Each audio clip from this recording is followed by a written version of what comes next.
La foi qui me fait vivre.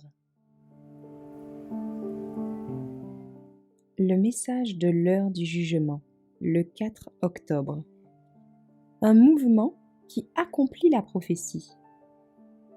Et je vis un autre ange, voler au milieu du ciel, ayant l'évangile éternel pour annoncer aux habitants de la terre, disant d'une voix forte, « Craignez Dieu et donnez-lui gloire, car l'heure de son jugement est venue. » Apocalypse 14, versets 6 et 7.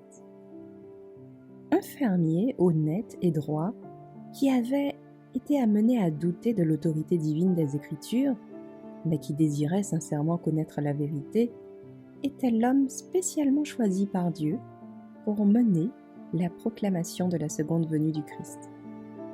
Dieu envoya son ange pour le conduire à rechercher les prophéties.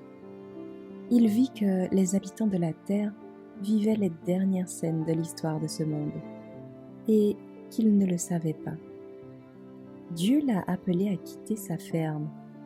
En tremblant, William Miller commença à dévoiler au peuple les mystères du royaume de Dieu, entraînant ses auditeurs à travers les prophéties jusqu'au second avènement. Des milliers de personnes furent amenées à embrasser la vérité prêchée par William Miller, et des serviteurs de Dieu furent suscités dans l'esprit et la puissance d'Élie pour proclamer le message. Et tandis que retentissait l'avertissement solennel de fuir la colère à venir, beaucoup de ceux qui étaient unis aux églises reçurent le message de guérison. Ils virent leur égarement et avec d'amères larmes de repentance et une profonde agonie de l'âme s'humilièrent devant Dieu.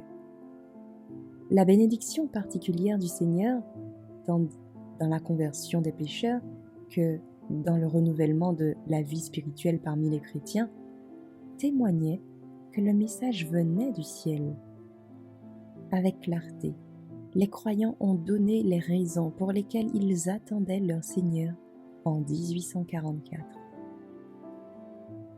Leurs adversaires n'ont pu apporter aucun argument contre les puissantes raisons offertes. L'annonce de l'heure de son jugement est venue, indique la fin du ministère du Christ pour le salut des hommes.